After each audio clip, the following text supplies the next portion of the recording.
What's up, guys? George Belichick here with Boston has entered the chat. But hey, check out the latest episode of Foxborough Rush. Travis Thomas and I run through Drake Maye's press conference, the first after the draft, the first with Mike Vrabel, now the head coach, and with Will Campbell in the building. Also, Andrew Whitworth, he caught up with Sean McGuire of Nesson.com. We take some of the best from that interview, break it down for you guys, and got a mailbag as well. That's Foxborough Rush, wherever you get your podcasts. Now, let's get to the chat. All right. It's Boston has entered the chat about Bill and Jordy. That's what this has become. Oh my God, you gave her a nickname. That's such a problem. Well, it's Bill Belichick and Jordon Hudson. What would the couple nickname be? There's benefit, no, right? Not a couple nickname. It's like the minute you give something a nickname, it gets more life. Yeah, I know. There it's already got so much that have been reported. life. This thing doesn't just have life. It's living, breathing. It's living its best life. It's taking over. Bill, Jordan, Borden, Jill. Can't be Jill. Nah. Borden. Belichick, Hudson. Nah, we're keeping Hudson out of all of it. Oh, yeah. Kasey Hudson, George Belichick here, for those listening. You know what? And to be fair, like, separate artist from art. Don't associate this Hudson with you. I appreciate it. Yeah, You're the only one in the group chat that made that clarification. So, yeah. Do not worry. You're good. Thank you. Because it's been nerve-wracking, especially if people start running around just referring to her as Hudson. Like, when I read things and it's like Hudson said, okay. I'm like, Lord have mercy. Like, Jordy said. Borden. Let's go with Borden. Yeah. Because it doesn't sound right. We're back at it on Boston and has entered the chat with Borden. Perfect way to put it. We're going to get into it. I mean, we got a press release off now. It's like a staring contest between CBS and the Belichicks and UNC. It's the craziest thing ever. We'll get into that. Talking about Hard Knocks, real estate investments. We got some sound from Drake Maye from his presser as well. Him talking about the team, working with Mike Vrabel, all that. And then are changes coming for the Celtics? Recent reports are saying yes. But first, let's get into it. So, UNC and Bill Belichick, they put out a press release basically saying it was communicated the entire interview should be about the book. Mm-hmm. And that was clearly stated. That's what we wanted. So that's why we shut it down. But we comfortably met. Well, CBS after that put out this statement. Quote, when we agreed to speak with Mr. Belichick, it was for a wide-ranging interview. There were no preconditions or limitations to this conversation. This was confirmed repeatedly with his publisher before the interview took place and after it was completed. CBS, keeping it short, keeping it succinct, keeping it simple, saying, hey, we said we were going to ask about any and everything. This is, of course, after Belichick basically said, I clearly communicated, quote, with my publicist at Simon & Schuster that any promotional interviews I participated in would agree to focus solely on the contents of the book. So, Belichick saying, I told my publisher. Now, this is what I like, though. There's a Zapruder film on the press releases. I clearly communicated with my publicist any promotional interviews would agree to focus solely on the contents of the book. Okay. Right. Did your publicist communicate that with CBS and confirm it? Right. Is your publicist Jordon Hudson? Right. That's where I was going with this. The chain of command. Are they doing their job the right way? Yep. Wow. Well, you know. The layers to this. 24 is like, you know, somewhat freshly out of college if that's the route that you chose. Yeah. So considering all of that, there could be some slips in the crack being communication. But the problem here is girlfriend being the publicist, girlfriend being the manager, girlfriend being the point of contact on emails, girlfriend being the end all be all. Yeah. The girlfriendager. Yeah, the girlfriendager. Half of me's worried about Bill Belichick. You heard us last episode. Blink twice. I'm worried about him. Yeah. The other half is I'm losing sympathy because he is the one that decided to give her this job. Yeah.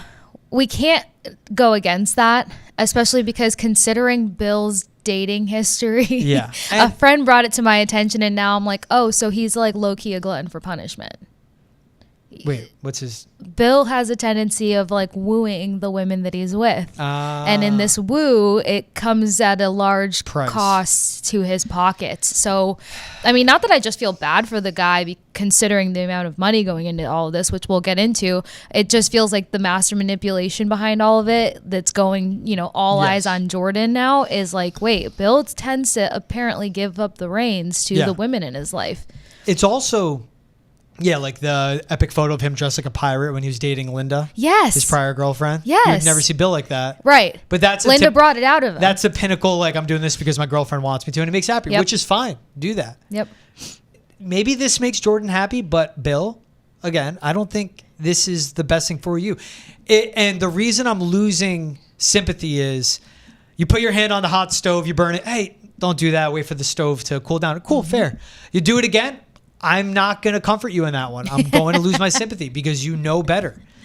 That's where this is getting weird. It was CBS. Well, yeah, CBS in the report saying she was a constant presence. We talked about it. Interrupting them in football answers. Crazy. Then Belichick saying, well, it's communicated. We wouldn't touch on it.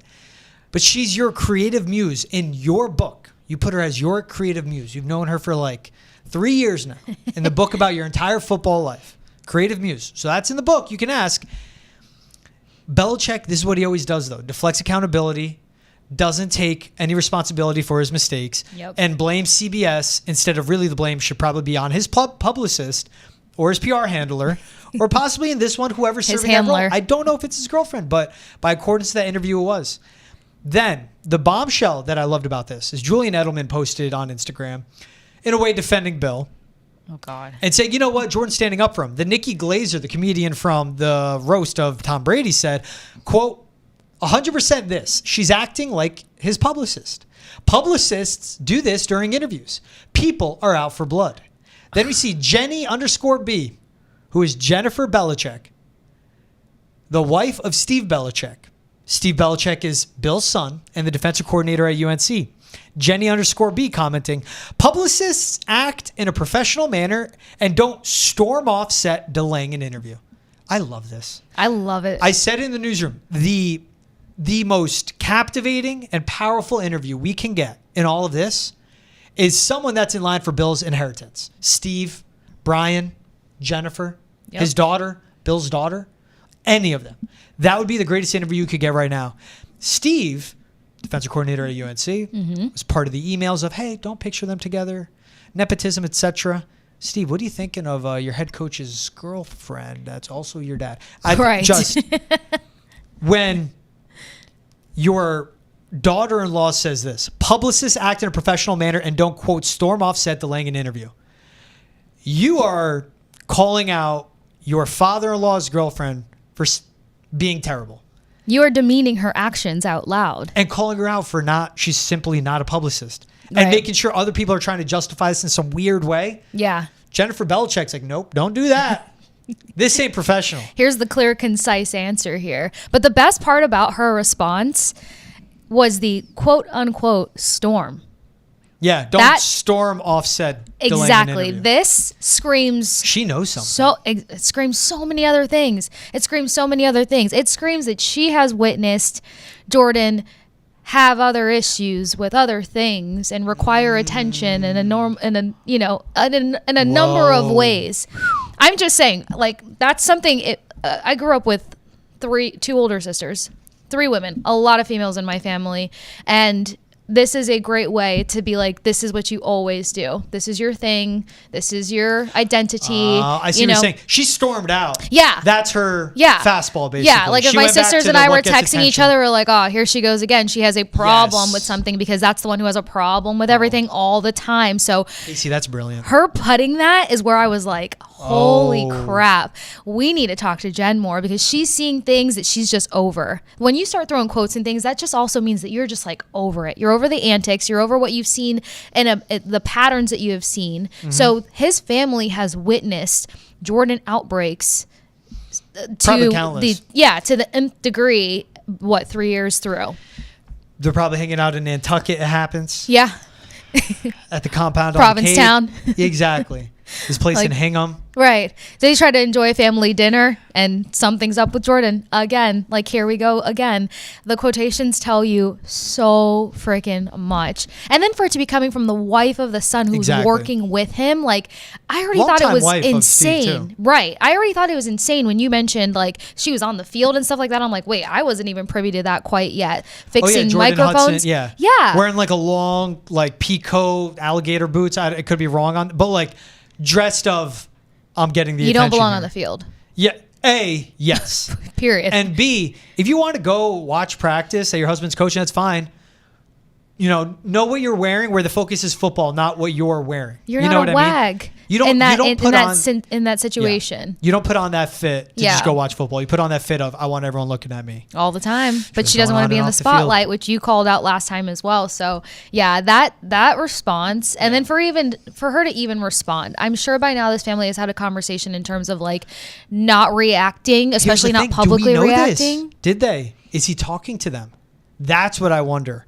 He has to some degree. I mean, he's working with. Oh no, that's a big assumption because families can be interesting. Let's not act like stuff happens. Dad Families gets can be very manipulated by a young intricate. girlfriend and becomes estranged from the family. And maybe that's why the Nepo email went out so smoothly because they're barely communicating to one another. That and trying to separate Bill from Steve even further. Detaching. Because if I'm Steve, you're not my publicist, honey. Don't speak on my behalf. I'm not having Nepo issues that I know of. And just ignore it and don't send that email because then it draws attention, which it did. It did. And it rose questions. For anyone who wasn't thinking that, they're now being like, oh, did I miss moments where like Steve was handed this or Steve didn't deserve that? Like you got people Googling this stuff to make sure that they didn't miss something. When this started, it was funny. It was weird, but it was funny. Right. Now it's getting creepy and scary. And now everyone's talking about it. It used to be like, let's just ignore it. Yeah. Now it's Let to the Bill point do where Bill. There's worry. And it's the same thing of, and I said it too, when he hired Matt Patricia and Joe Judge to run his offense, those are two people that were not capable, not at all with the proper qualifications or experience to run an offense in the NFL. And it failed epically. Jordon Hudson, I'm not asking her to be, does not have the proper qualifications to be his publicist, emailing UNC to keep the nepotism out of it. Yep. Then there was this, the Athletic put out that Jordon Hudson is reportedly the reason Hard Knocks didn't happen at UNC. Jordon Hudson played an instrumental role in stopping the production, related to her request to be heavily involved in the project, according to multiple industry sources briefed on the negotiations. That's per The Athletic. In a December 2024 email to UNC officials, Hudson identified herself as the chief operating officer of Belichick Productions. The Athletic has been unable to identify any company registered under that name in Massachusetts. According to the documents obtained by The Athletic, NFL Films was scheduled to begin filming March 1st as part of a 2-month stint on campus. Instead, on March 3rd, Jessica Body, the NFL's vice president for commercial operations and business affairs, sent an email to North Carolina councils confirming that showmakers will not proceed with the production of the Belichick project. The only explanation offered as to why the conversation took a turn we were not comfortable with. The layers and the layers and the layers of this. Layers. Can I ask a potentially dumb question? I don't think there's anything dumb when it comes to this. I was about to say, like, if we had to create and define reverse nepotism, like for somebody to come in at 24 years old and to make herself these heavy titles, COO, publicist, manager, these big titles for a 24-year-old, and basically like inflate her resume through her relationship. Is there some sort of like reverse nepotism that we can put on this, or like what can we call that? Grifting. Okay. Oh, wow. Yeah. You hit me with that one. I was thinking about that yesterday. And I was like, because you came at it quick. So yeah. I'm not ready to label her with that yet. I wasn't. And then this came about. Casey, ready for this one? Jordon Hudson reportedly amassed an $8 million New England real estate portfolio all within months of her meeting the ex-Patriots coach, according to property records obtained by Realtor.com, is also reported by the New York Post. Hudson began snapping up a host of multifamily homes in the greater Boston area. December 2023, just a few months after she was first seen spending time with Bill Belichick. According to mortgage documents seen by Realtor.com, Hudson purchased 3 multifamily dwellings at the end of 2023, all of which were purchased through separate LLCs, but with the former cheerleader's name listed as a borrower for each. Yeah, that so she's taking on the debt, but she's also the person that holds the name. Right. Like she owns the property. Right. Who gets into a relationship and the first thing they think of is like, let me acquire some properties. And look, my mom's in finance. That's one of the top assets you can have as long as you're not sitting in a hole with those properties. And then if you're taking out money against those mortgages, which now you got 4 properties to take money out against. And the first property that she picked up in Dorchester, Boston, I hope I said that correctly, was $2.3 million. Yeah. You're freshly in a relationship, and the first piece of real estate you need as a 20-whatever-year-old is a $2.3 million townhome. Yep. Could anything scream sketchy louder? on the same day she completed mortgage paperwork on the first apartment building, that one. Oh. Jordon Hudson also took out a $1.2 million mortgage on another nearby townhouse conversion, which was purchased for $2.3 million. Her third major property was purchased on December 15th, 2023, just 2 days later for $3 million. Property listings describe the large multifamily house as a one-of-a-kind with 15 bedrooms across 3 units. Those apartments were earning about $17,000 a month in monthly income as of August 2024. Now, devil's advocate case. Hear me out here. Okay. We hear all the time, and I think it's brilliant. If you're a pro athlete, invest your money wisely. Absolutely. And we hear time to time, and I give credit, the partner of pro athletes, hey, you go play the sport. Let's take your money. Assets. I'll be the GC. I'll be the general contractor. Yep. So, not faulting that at all. Because she is growing her portfolio, but also with this money. And being with Bill, she's making her own money. Good for her. Awesome. Assuming the LLC it's purchased under and how she got the leverage to purchase it is for Bill. Maybe she pays him back. The opposite end, though, she is the borrower, Kasey. Right. She's using Bill's money. Right. That money to him, his kids. This is where it gets scary. And this is where it gets weird. This is what weirded me out. This is where like the yoga pictures, the other this, the other that, the CBS stuff. Weird, sure, but whatever. funny. Like, you know what? If that makes them happy. Yeah, but like this early in the relationship to secure real estate for one, but then on top of that, supposedly, allegedly, all the words that say we're not 100% sure yet, all of these properties have been paid off come top of this year. So if you're that financially secure, now you have these investment properties and stuff, like what was from an outside perspective, it's smart. Yeah. But then also it's just like you said, where's the involvement with Bill and where's the involvement with his kids? Because technically they are the money generators that initiated all of this. Are you paying Bill back? I'm very curious. I would have to assume he has a team of lawyers and financial advisors. I would assume that considering the decisions Bill has made, he probably hasn't looked that far into all of it. This whole thing started with Bill taking the job at UNC. And him supposed to be featured in Hard Knocks. We are now talking about his 24-year-old girlfriend to the 73-year-old football coach using LLCs and buying almost $10 million worth of property at the age of 24. Credit to her. But UNC has to hate this too. Of course. You swung big, you hit, awesome. You got the greatest football coach of all time. No one cares about your football team. Right. Everyone cares about 73-year-old head coach of the university dating 24-year-old girlfriend. Again, to each their own. Right. I think they're both in it for the wrong reason. Hey, none of my business.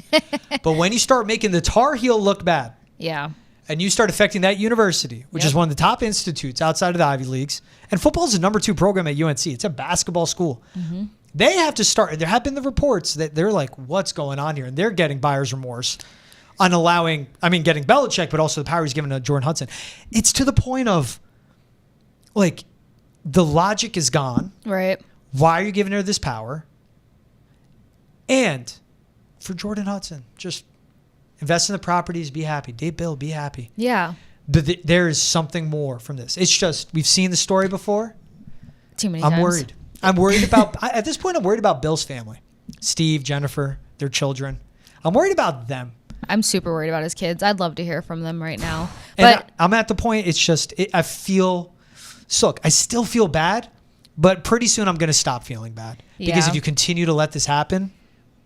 I just wonder if there's a level of manipulation to it, but that's me being surprised. Devil's advocate on the other side of another thing. Bill Belichick, since when was he so public when it came to what's going on with his team? So taking it back to the potential buyer's remorse, this now has nothing to do with him. Can he turn this program around? Can he put this program on a different path? Can he end up making this program so relevant from a skilled perspective that they may be, basketball number 1, football number 2, but football can give basketball a run for its money. This would be my thought process taking on this kind of project. And I would think considering the Bill Belichick that we've seen throughout the years of football, that would have been his focus too. And that it would get to the point where he's like, there's too much noise going on. Like, we're not even talking about football. We're not talking about the players. We're not talking about recruitment. We're not talking about how we're going to manage NIL and transfer portal and not be screwed over in these things, but make players want to play here. with me, for me, the buy-in. None of that conversation is taking place because every week it's just like something new with him and Jordan. So that's where I'm shocked. And that's where I'm kind of like, are we really just seeing a side of Bill that we never knew existed? Or like, is there something more to it? Because that's the part that's just like, I would be frustrated taking that on. And then as for the buyer's remorse side of it, absolute buyer's remorse. Because at the end of the day, it's slightly selfish what Bill's doing. Yes. I get it. You're a great football mind. You're 73 years old. You've lived your life. But at the same time, every decision that you make and every bit of entitlement and enabling that you give to her is affecting so many other people. Like, if I'm UNC, your 24-year-old girlfriend does not need to be your publicist. As I mentioned beforehand, they're his employer. They already have a team built out for anything and everything Bill does. SIDs, PR, communications directors. And because of the hiring, because of the $10 million contract that he has, they're going to be more keen on protecting him than his 24-year-old girlfriend that knows this much about the industry in comparison to their team that probably knows this much. Yeah. So I'm having massive buyer's remorse because now you are inserting somebody and telling everybody, telling the nation, she's better at her job. She's better at everyone's job than we are all at our job. When he got to the Patriots, he brought Berge Najari on with him. And this guy was like his dude for everything. Handled the media, informed Bill on everything being said about him. Berge was an extension of Bill of, if a player effed up, it wasn't Bill that would talk to you. It'd be Berge that pulls you aside and goes, you don't say that again. You don't talk to that guy again. You don't do interviews without us knowing again. He was all about eliminating distractions, keeping everything in the locker room, keeping everything simple. This is the exact opposite of everything he is built for. Why he wrote the book, The Art of Winning. And he puts creative muse in there. Jordon Hudson. Brother. Did he elaborate on that? I'm not going to read the book. I'm not going to read the book. Maybe I'll go to a Barnes & Noble, find the book, and I'll read the excerpt at least, right? Yeah, If I can get the digital copy, Control F it, type in Jordon Hudson, how many times it pops up. I still believe in Cliff Notes. I still very much believe in Cliff Notes. I won't be reading it. In a book he wrote about football where he credits the numerous people in his career. Right. No Robert Kraft, but he put Jordon Hudson in there.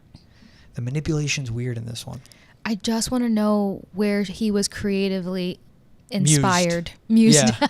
The musings I want to know where he was creatively inspired. And just like, it's one thing when you like cheer the guy on during Tom Brady's roast and you're like, go get yours, like have a great one. But now it's getting to the point to where like, I don't want to say his assets are in jeopardy, but it's just like, it's feeling like that. That's what it is. And then do you not find it kind of weird that you mentioned that she potentially acquired $10 million worth of real estate and he is on a $10 million contract with UNC that can implode if they don't tread lightly?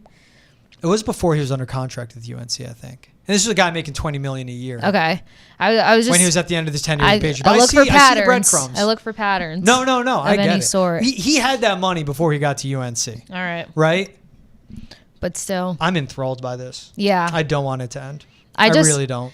And then like anyone close to Bill outside of his children, I know that's also like a stretch, but I wonder where their mind is on any of this. Think about it like this. Week 1 is going to kick off. UNC is going to be playing Southern Bridge, Northern State University College Tech Institute. Right. No one's going to care. It's a Bill Belichick coach team. They're going to be wondering, where's Jordan on the sidelines? What is she doing? What does he say after the game? And even in the release they put out where they were like, hey, we met on a plane. All good. We started dating years later. But in the release, no problem. But when you do in the interview, she shuts it down. And that's what creates attention and distractions. Right. That's what gets me where he doesn't. No one checks her and goes, hey, take a step back. Let's all chill. Let's all be good. So it's all good. The logic that Bill approached every day of coaching in the NFL, null and void, non-existent in Chapel Hill. That's what's weird. You think she's on sideline game 1? Yes. Oh, yeah. Really? Yes. Oh, my gosh. If I'm UNC, I'm figuring out every single way to shut that down. She'll be up in the coach's box, front row, suite. She's going to be on that sideline. It's easy to get on college sidelines. Yeah. Hey, so here's the thing. Let's go back. Let's go full circle. Ready for this case? Okay. It's a meeting. Hey, coach, how many credentials do you need for week 1? Well, I need it for Steve. Oh, he's a defensive coordinator. Brian. My dad's going to be there. And I need one for Jordan. Oh, you mean sideline? Yeah, I need one for Jordan. Coach, we're not going to give. We don't do spouses, partners on the sidelines during the game. Jordan in the room gets up, storms out. There we go. The storming continues. That is full circle. She's going to get her way. She's going to be on the sideline. I love I indulged on this conversation with you. The quotation storming. I'm telling you. If we haven't... It's not a real storm. No. It's that fake acting storm. Yeah. Let me give you girl code here. When we throw quotations on things, there is so much more context to it. So dig deeper. There's like when my 4-year-old niece fake cries. I know it right away too. Right. And I'm immune to it. You could keep crying in the corner. I'm good. I'm going to keep going. It's the fake storm. Yeah. And anyone who does that so consistently, it's just like that's a pain. You could tell that this family, whatever level of involvement that they've been around Bill and Jordon, they're over it. But that told me that this is something that they witness a lot. The Jordon tantrum. Borden. Bill and Jordy. Borden, give everybody a run. And then supposedly, who's this? Ted Johnson. I say all that to say this, that I think that UNC Tar Heels should consider firing Bill Belichick. Yeah. Would you go Ted as Johnson far? hates Bill Belichick. Yeah. Okay, wait, no, where are you going to go? Keep Yeah, going. but Sorry. would you go as far to, like, if you're UNC, he's got this problematic publicist, girlfriend, manager, momager, all the things that we have said. Do you think it could get to the point where they release one of the great football minds of their duties? Yes. Yeah? Yes. Okay. 1,000%. That's what I was curious most about. It's UNC. They got the powers and the tools and the lawyers. They could find the contract. Oh, yeah. They could figure it out. Oh, yeah. Something detrimental to the university, tarnishing and defaming the brand of it's as simple North as Carolina. going back to his contract and basically being like, there's no small print that anybody else was given the rights to be as involved. So them giving the okay to her being CC'd on emails, that was them playing nice. Yeah. But if they go back to the contract and they Yes. put it back to the black and white print, if she wasn't in that contract negotiated originally, they didn't go against anything. Bill did. So I'd have to assume his friends, people are reaching out to him like, Bill, what's going on there, bud? Everything good? yeah, switch to tea from coffee, or just go out and get your morning coffee. It's fine. Do the real estate investments. It's fine. Right. Let him focus on football. This is the thing. Because that is a very profitable situation. look, Bill Belichick made $200 million in his coaching career. Jordon Hudson found herself in a situation where she has access to that $200 million. She just good wants for 10%. both parties. Enjoy the money. Enjoy the lifestyle. Drive the nice cars. Invest in the real estate. Build your portfolio. Travel the world. Hang out on beaches and do yoga. Right. Stop posting photos. Stop embarrassing this man and his reputation. Why are you tarnishing the legacy of the greatest football coach of all time? There you go. And now everyone around the NFL is laughing at him, including the Crafts. Yeah. Laughing at him. Talk about the last laugh. Everyone's laughing at UNC. Dang. They Not better going have anywhere. a great season. Borden. This is like part 3 on this. I enjoy doing mock drafts leading up to the draft. Just going to continue to walk through these scenarios. I guarantee by the next time you and I hop on a show, Connecting the tea leaves. there's going to be something else that gets out. I need a whiteboard right here. And we're just going to document it.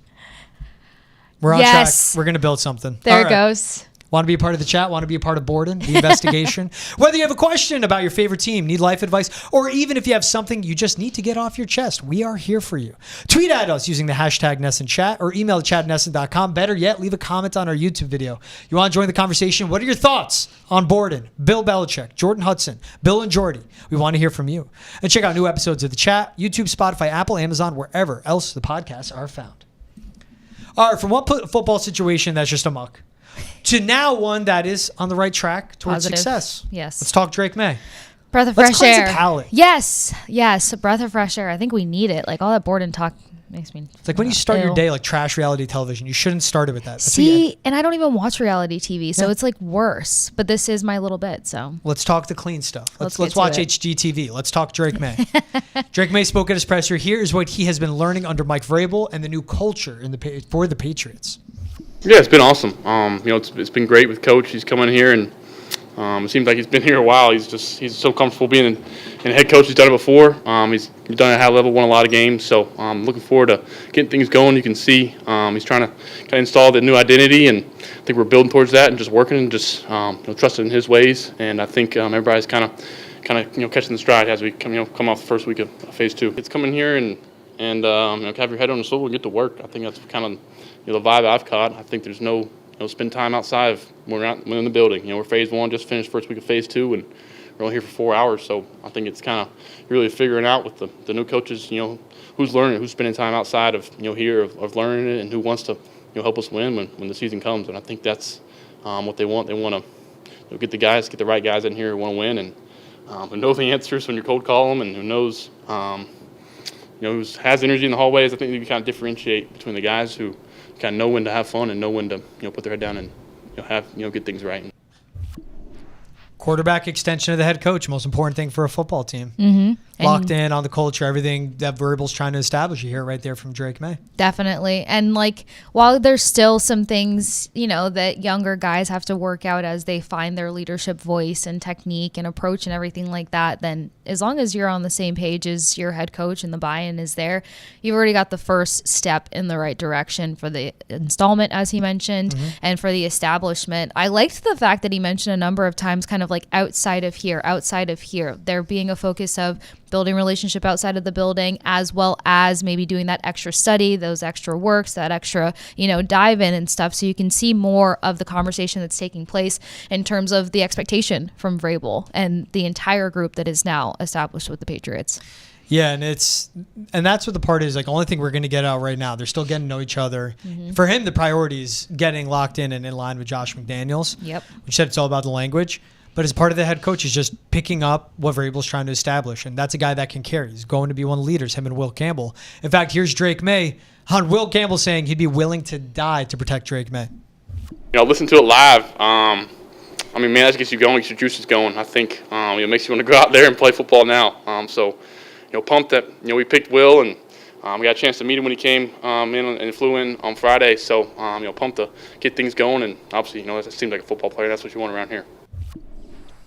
That's what any quarterback should say. Right. He could have said nothing. He could have been like, I'm going to protect him. He'd be fired up. But I'm willing to fight and die to protect him. So electric of Will Campbell. Right away. Been a Patriot for just 1 minute and already just putting a stake and establishing what he's going to bring to the building. Vrabel loved it, and especially Drake Maye, who got his butt whooped last season behind a very bad offensive line. He loves a guy like Will Campbell with that mentality in front of him. That's probably why he's even more hyped to be oh my gosh, somebody's willing to die for me. But I think what made it even better, too, is considering the circumstances in which Campbell said it. That wasn't something that felt scripted. It wasn't something that felt like he needed to say it. That was so emotionally in the moment that, for sure this guy is going to go absolutely bonkers for you in the trenches. So I can only picture what that bromance already sparked to be like. And considering, again, Maye's finding his voice and stuff like that, I feel like Campbell's going to be something that kind of helps solidify that. And I feel like New England has rallied behind Campbell more and more since the pick happened. You can see them putting him all over the socials. He did his, get to know me in 90 seconds kind of stuff. And he's just a fun guy to listen to. He's somebody that you want to sit down and hang out with. Yeah, I was saying with Trav on Foxborough Rush that someone you want to fish with and have some beers with. Yeah. It's a totally different, and it just shows all the different personalities you have in a locker room. But with him, it's basically the guy that comes in and just from Louisiana, all he knows is Louisiana, now coming to New England. Nothing going to change about him. Going to be different. He's the fish out of water being up in Boston and New England, how fast everyone talks here. But it's everything he brings. And like you mentioned, it wasn't scripted. That's just pure from the heart. And that's who he is as a football player. Yeah. And it showed, that's why Mike Vrabel drafted him. It was him as a person, him as a character. Best offensive lineman, A. But B, he is everything that Mike Vrabel embodies as a head coach and he wants in the building. And it's everything you want protecting your quarterback. And that's where Drake Maye is step one. Will Campbell is step two. They have to revamp the entire building, revamp the culture, what the standard is. And those are the two guys that lead by example. So, Drake Maye hears that. He loves it. Those two working together, them being together. Drake Maye, this will be his second year in the league. Will Campbell's rookie season, obviously. You can't have better building blocks in a tandem when it comes to the leadership aspect. And that's all we hear out of the Patriot place, but that's what makes sense. It's what they need. They need the leadership and the culture. Oh, yeah. Well, something else to add to that is, along with them setting the standard of what they wanted and what they expected and how important character was going to be, look at the amount of captains technically they drafted or brought onto the roster, former college captains, guys who have had leadership roles on previous teams. They made sure that they found the right leaders that can merge together versus any sort of too many Indians, not enough Chiefs, or too many Chiefs, not enough Indians kind of situation. So I feel like Campbell's going to be somebody that helps Maye find his voice. Yeah. Because you could tell he still, talks a bit fast. He's excited. He's very positive about everything, which is great. But you still have to have that positivity and that reality being able to emerge into a conversation. Yeah. And getting that from your quarterback, getting that push from your quarterback, it's going to help in situational stuff. It's going to help with adjustments. It's going to help with a lot of things on the fly. And I feel like Campbell has that calm, composed, but yet, leadership chipped on his shoulder that's going to level out a Drake Maye. Then here was Drake Maye talking about working with Stefon Diggs, the free agent signing at receiver. True. Stefon, he's one of those guys growing up, and when I was in high school, he was a young in the league, and had him on my fantasy team and things like that. So playing with him in Madden, so it's pretty cool to hopefully now this season been thrown to him. He's coming back obviously from injury, and looks like he's doing great. He's been around, and I think it's gonna be cool to throw a receiver who's made plays like he has, who's made big plays in playoff games, who's been in a lot of different schemes, who's played with high level quarterbacks to see kind of his point of view from different stuff, and it's my job to give him a chance and go get it. So I think that's the best part of Stefon Diggs, other side of 30. Drake Maye just getting into the league, just turning 22 as well. Right. The difference, literally a guy he grew up watching, as Stefon Diggs is breaking into the NFL with the Minnesota Vikings. And for Drake Maye, just growing up watching him, now throwing to him. And that's the balance they have, where it's like Will Campbell, Drake Maye.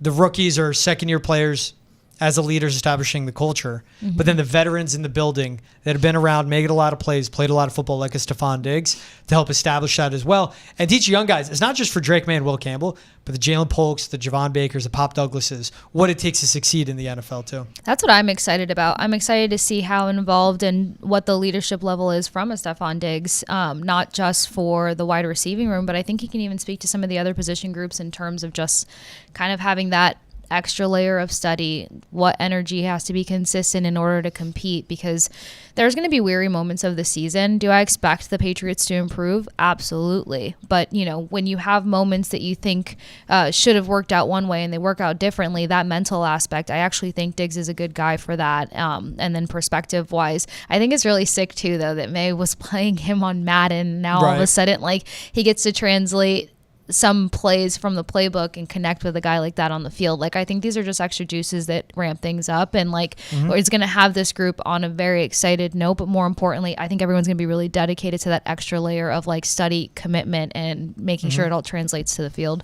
Yeah, Stefon Diggs, he was, I think his 6th round pick, I could be wrong, but it worked his way up to one of the top receivers in the league, one of the best route runners when he was at his peak too. And his game has evolved over the time. Where from an elite athlete, elite route runner, stick his foot in the ground, change the direction any way he wants to go, to being smarter against zone, finding the soft spots, being more of an underneath receiver as he was speed and down the field to begin his career. He's adapted his game as his body has changed. That's important too for him to show. Yeah. And it's just the professionalism he brings. And I know there were the question marks with the Stefon Diggs of everyone saying, well, eventually he ran dry, he overstayed his welcome, teams wanted him out. That was, I think, year 5 in Minnesota. I'm pretty sure year 3 or 4 in Buffalo. And then he was with the Texans for a season, and that's what it was. He was on a prove-it deal. Right. And they're going with a guy that's not coming off a major injury. That's why we went with a Christian Kirk over Stefon Diggs. But he comes here as someone that loves football, that works hard. Everything I've heard about him outside of Houston, people that cover the team that I have connections there, told me he's one of the coolest dudes, but he's all about football. And that's what the Patriots need. They were getting away. The main thing wasn't the main thing last season. Yeah. It was being cool. It was Gerard Mayo saying cool quotes in the media. It was them being more focused on non-football topics. Now it's back to the main thing. The importance is football and winning games, and the rest of the fun can come with. And a guy like Stefon Diggs, he's had his question marks and, ruffled feathers at his previous stops, but he helps you get back to the main thing and keep that important. Yeah, and I don't even think the feather ruffling is that big of a deal, honestly, because considering some of the interviews that we've had and some of the conversations on Foxborough Rush, part of it's passion, but then the other part of it is just honesty, maybe just poorly timed honesty, if you really think about it. You don't have to have a blunt conversation on the field. You can save that for different times, but sometimes when a player doesn't feel heard, then they pick the wrong moments to make sure that they're being heard. So we made sure to ask enough questions to different journalists around the league and be all right, is this a character issue or not? And it never has translated as a character issue for one. I love that you point out the football, basically thoroughbred situation, because then you're talking about Mike Vrabel, who is a football thoroughbred. And I don't know if Diggs has played for a guy like that, per se. A thoroughbred, perfect combination. McDermott in Buffalo. Nico Ryan's coming up. with the Texans. Where's head coaches in Minnesota? No, I get the point you're making, though. You see what I mean? This is the best head coach he's played under. Right. So that even can be different in terms of like how he's going to carry and fulfill his role here and what the domino effect is going to be. I think everyone's on the same page. Like you said, it's about football now, and the buy-in's high. Yeah, Mike Zimmer. That was his head coach when he was in Minnesota. Zimmer's a great. hard ass. Yeah. All defense first. But Vrabel, and you point out to the off the field, the building relationships, that's what he's about. Mm-hmm. And on the same time, he still is a hard coach, but his thing is all based off respect. It's that blend and players first. Being professional, exactly. But also being open to the players and understand being a player coach. Hey, if you want more Patriots talk, more Stefon Diggs, Drake Maye, well, check out Foxborough Rush, wherever you get your podcasts, Spotify, Apple, Amazon Prime. Also on YouTube, Spotify, Twitch as well. And on Apple, wherever else you get your podcasts. It's Foxborough Rush. New episodes dropping 3 days a week. Everything Patriots, everything NFL, wherever you get your podcasts. All right, switching gears, talking Celtics now. Yep. Shams Charania with an interesting report on the Pat McAfee show said this, quote, "The rest of the league is bracing for some level of change to the Celtics roster this offseason. Sources have been telling me for weeks now that the Celtics will be exploring trade options in the offseason." Now, this makes sense because with the NBA, with the new CBA, second apron coming down, basically teams can spend up to a salary of $170 million for the total payroll of the team per year. Mm-hmm. Every dollar over that, they get taxed on it. That's the tax line. It's not a hard cap league. And per dollar, they could be taxed $1.50 to $3.25. Like, it's not a lot. Okay. The Celtics have a $230 million payroll. So there's $60 million over that tax threshold. Oh my gosh. They could be playing, and I go on the lower end here, they could be paying another $80 million alone just to put a team out there. So they're doing the payroll above $170 million. They're at $230 million. And then on top of that, they're paying extra just to put that massive payroll out there. There are some reports, and when it comes to the numbers, there's repeater tax. Again, it's a scale on a tax, $1.50 to $3.25. Okay. So no one knows the exact numbers. But they are paying upwards to $500 million a year to put a team on the floor between the tax line and the repeaters tax. If you stay above that tax threshold, you're paying a tax on top of the tax. A lot of taxing going on. A lot of tax. I know. Tax season just ended. Everyone's like, whoa. But yes. Head spinning. I tried to crunch the numbers, but basically they could be paying 78, 80, maybe 90 million. Again, on top of that, let's say they're $230 million. Put a team on the floor. They're paying another $90 million, $320 just to get the team on the floor. Then the repeater tax comes in. That's when things get nuts. That's insane, first of all. Yeah. Did not even realize the magnitude of all of that. But not a hard cap in the NBA. Right. As if taxes aren't terrifying enough, then I would assume that they would want to try to get as much of that under control as possible, considering. And that's why the trade conversation comes up, because what they have, the Jays aren't going anywhere. They have them both under contract through the 28-29 season. Now, they both account for almost 70% of the team's annual salary. Okay. This season alone, Jaylen Brown's making $49 million, Jason Tatum at $34. Next year, though, and that's why this has to happen, Jaylen Brown, $53 million projected. Jason Tatum, $54 million projected. Tatum will be 27. Brown will be 29. Brown could be coming off a major knee injury. We'll see if he needs off-season surgery. So everyone goes, well, what about... The question is, not everyone, Jaylen Brown, knee injury, almost 30, but they're not going to move off him with him under contract that long, and he's still a really good player. Right. Where my eyes go, Drew Holiday, $32 million next season. Kristaps Porzingis, $30 million next season as well. Yep. Porzingis will be 30. Holiday will be 35. They were brought here to do one thing only, win a ring. They're still here to win a second ring possible. Mm-hmm. But when that new CBA comes in, because the Celtics are still above the second apron, but it'll be in the new CBA, all the taxes increase. The repeater tax increases. So those are the guys that make sense to move. Up there in age, they were here to win rings. For Porzingis, he always has an injury question mark. Right. Did your job. Thank you so much. Pay cut or we're going to trade you. Those are the two names that come to mind for me. Yeah, I was actually with you when it came to the Porzingis because I believe in 2026 he's about to be a free agent. Yeah, after the 25-26 season, he'll be an unrestricted free agent. So considering making $30 million a year, about to come upon free agency, say that they win another ring or get close to you're talking about now putting in negotiation bylines for a guy that's getting up there, kind of getting in that injury-prone conversation, and is taking, $30 million is still quite steep. Oh, yeah. And you're going to want to try to keep, whatever level of core that's most important to getting you guys back to a postseason as consistent as possible. And Brown is in that mix. I understand that the injury with Brown is not that flattering, and that could be a negotiation tactic for moving past him, getting great value for him. But what I look at when it comes to even entertaining that is if it's not Jason Tatum's night, if he's not on the floor, typically that next guy is Brown. Yeah. The next person getting you the points that you need and covering the floor and covering the bases is Brown. Yeah. Health just needs to be on his side. After the level of injuries and the consistency behind the injuries, off-season surgery would probably be the best bet to make sure that he's of value, come down the line. But Porzingis is where I can see, still enough value for another team, a solid veteran presence for another team. And if they're not as much in a cap hole and say that they have, enough consistency with their core two guys on their roster, Porzingis is a good slot-in guy to level up your roster just enough. But I don't see moving past Brown. Now looking at the first apron, $195 million. Second apron, $207 million. They're $19 million over the second apron as of next season. If they keep Porzingis and Jrue Holiday. Now if they just trade Kristaps Porzingis, then cool, that subtracts. It would be $11 million under that second apron. You're still over that first apron. And that's, again, with the repeater tax coming in, that's where it gets absolutely insane.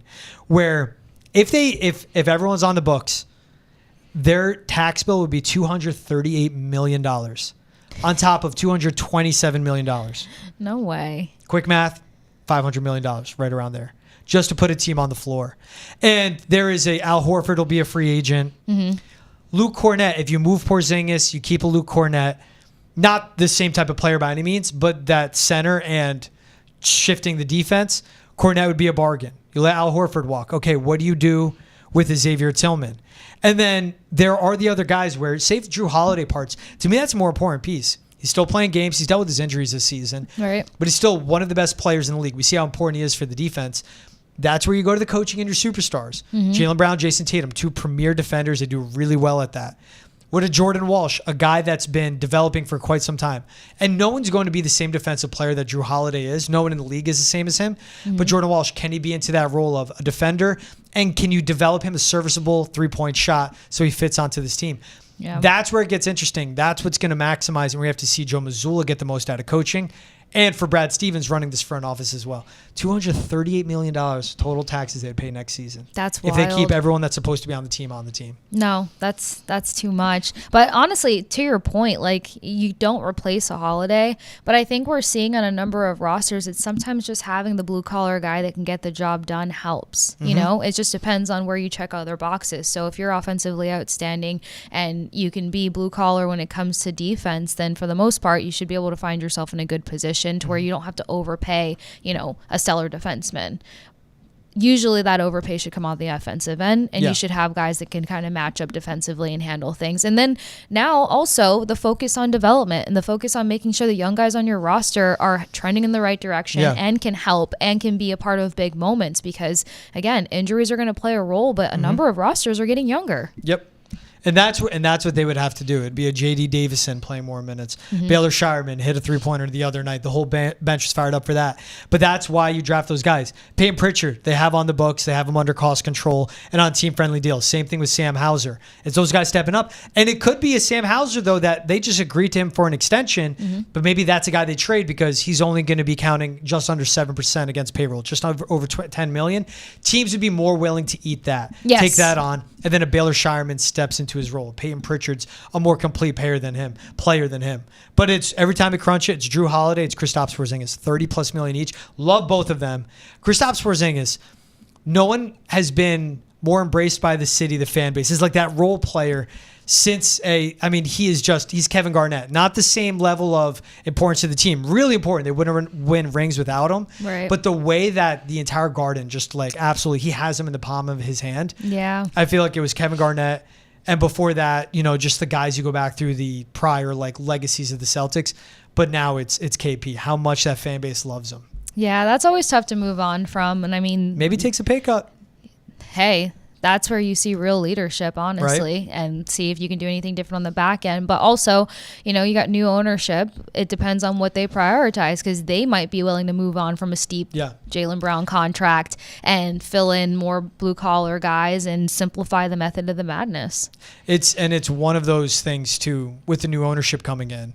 To your point, like eventually you're going to have to reset. Mm-hmm. How quickly do you want to reset and get back to the top while you still have Jason Tatum and Jaylen Brown as close to their prime as possible too. She's Kasey Hudson. I'm George Balekji. This is Boston has entered the chat. Appreciate you guys making us a part of your day. We'll see you same time, same place tomorrow. Have a good one, everyone.